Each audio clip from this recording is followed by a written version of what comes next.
ജനസൗഹൃദ police സംവിധാനത്തിന് പുതിയ മുഖം നൽകുന്ന മൈ പോലീസ് സ്റ്റേഷൻ പദ്ധതിക്ക് ഇന്ന് തുടക്കമായി. സ്റ്റേഷൻ ഹൗസ് ഓഫീസർ പദവിയിൽ ഇൻസ്പെക്ടർമാർക്ക് പകരം സബ് ഇൻസ്പെക്ടർമാരെ വീണ്ടും നിയമിച്ചുകൊണ്ടാണ് സർക്കാരിന്റെ പുതിയ ഉത്തരവ്.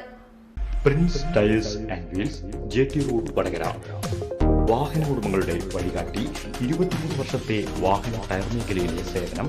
പോലീസിനെ കൂടുതൽ ജനകീയമാക്കാനും സ്റ്റേഷൻ തല പ്രവർത്തനങ്ങൾ കൂടുതൽ സുതാര്യമാക്കാനും ലക്ഷ്യമിട്ടുള്ള മൈ പോലീസ് സ്റ്റേഷൻ പദ്ധതിയുടെ ഔദ്യോഗിക ഉദ്ഘാടനം തിരുവനന്തപുരത്ത് വെച്ച് ആഭ്യന്തരമന്ത്രി രമേശ് ചെന്നിത്തലയുടെ അധ്യക്ഷതയിൽ മുഖ്യമന്ത്രി വി.ഡി. സതീശൻ നിർവഹിച്ചു.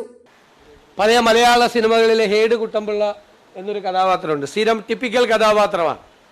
റോട്ടിൽ ഈ ഏട് കുട്ടമ്പിള്ള ഇറങ്ങിയാൽ അന്ന് ഹാഫ് നിക്കറാണ് അന്ന് ഉള്ളത്. ആ നിക്കറുമായിട്ട് വലിയ കൊമ്പം മീശയൊക്കെ പിരിച്ച് ഏട് കുട്ടമ്പിള്ള ഇറങ്ങുമ്പോഴേക്കും റോഡിലരികിൽ നിൽക്കുന്ന ആളുകളെല്ലാം ഓടി അകത്ത് വീട്ടിൽ കയറി എല്ലാ ഡോറടയ്ക്കും. അങ്ങനെ ഒരു ആളുകളുടെ പേടി സ്വപ്നമായിട്ടാണ് പോലീസിനെ പഴയ കാലത്തിൽ നമ്മുടെ ചെറുപ്പത്തിലെല്ലാം സിനിമകളിലൂടെയെല്ലാം അവതരിപ്പിച്ചിരുന്നത്. അതിൽ നിന്നെല്ലാം മാറി പോലീസ് ഒരു സുഹൃത്താണ്, നമുക്ക് ഒരു സഹായം വേണ്ടി വരുമ്പോൾ ഓടിയെത്തുന്നൊരു ബന്ധുവാണ് എന്നുള്ള നിലയിലേക്ക് കേരള പോലീസിനെ മാറ്റാൻ വേണ്ടിയിട്ടുള്ള ആഭ്യന്തര വകുപ്പിൻ്റെ ശ്രമമാണ് മൈ പോലീസ് സ്റ്റേഷൻ. എൻ്റെ പോലീസ് സ്റ്റേഷനാണിത്.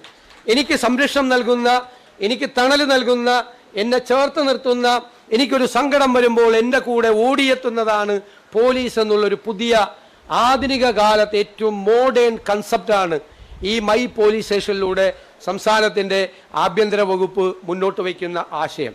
ഞാൻ ഈ പ്രധാനപ്പെട്ട പദ്ധതി നേതൃത്വം കൊടുക്കുന്ന ആഭ്യന്തരമന്ത്രി ശ്രീ രമേശ് ചെന്നിത്തലയെയും പോലീസ് സേനയിലെ നേതൃത്വത്തെയും ഞാൻ പ്രത്യേകമായി അഭിനന്ദിക്കാൻ ഈ അവസരം ഉപയോഗിക്കും. പരിപാടിയിൽ ആരോഗ്യമന്ത്രി കെ മുരളീധരൻ മുഖ്യാതിഥിയായി. എല്ലാ സ്റ്റേഷനുകളിലും ഉദ്ഘാടനം വീക്ഷിക്കുന്നതിനായി പ്രത്യേകം സൗകര്യങ്ങൾ ഒരുക്കിയിരുന്നു.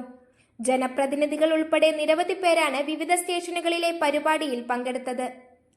സംസ്ഥാനത്തെ ഭൂരിഭാഗം പോലീസ് സ്റ്റേഷനുകളിലും SI-മാർ SHO-മാരായി ചുമതലയേൽക്കും.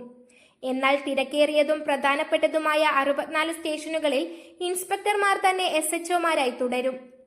നേരത്തെ ഇൻസ്പെക്ടർമാർക്ക് നൽകിയിരുന്ന സ്റ്റേഷൻ ഭരണ ചുമതലയാണ് വീണ്ടും SI-മാരിലേക്ക് മടങ്ങിയെത്തുന്നത്.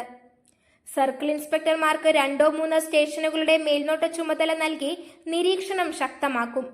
3ാം മുറയും അനധികൃത തടഞ്ഞുവെക്കലുകളും പൂർണ്ണമായും ഒഴിവാക്കി ശാസ്ത്രീയമായ അന്വേഷണ രീതികൾക്ക് മുൻഗണന നൽകും.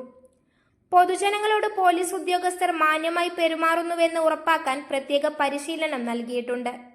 പരാതികളിൽ എടുക്കുന്ന നടപടികളും FIR രജിസ്ട്രേഷനും DGPയുടെ നേതൃത്വത്തിൽ ഡിജിറ്റലായി നിരീക്ഷിക്കും.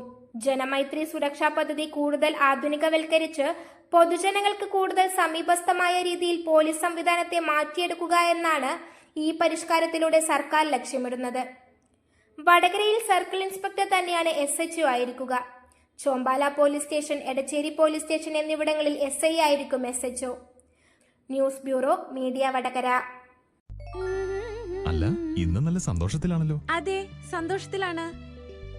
കാരണം ഞാനിപ്പോ പാചകം ചെയ്യുന്നതേ മയൂരം വെളിച്ചെണ്ണ ഉപയോഗിച്ചാണ്. പുതിയ മയൂരം കോക്കനട്ട് ഓയിൽ, കലർപ്പില്ലാത്ത ശുദ്ധമായ വെളിച്ചെണ്ണ. കർഷകരിൽ നിന്ന് നേരിട്ട് ശേഖരിക്കുന്ന നാളികേരം സൾഫറും പുകയും ഏൽക്കാതെ ഉണക്കിയെടുത്ത കൊപ്രയിൽ നിന്നും സംസ്കരിച്ചെടുക്കുന്ന 100% ശുദ്ധമായ വെളിച്ചെണ്ണ. ഇത്രയും നല്ല വെളിച്ചെണ്ണ ഇപ്പോൾ നിങ്ങൾക്ക് വിപണിയിൽ ലഭിക്കുകയില്ല. മയൂരം വെളിച്ചെണ്ണ, ഒരു ഏറെമല സർവീസ് സഹകരണ ബാങ്ക് സംരംഭം.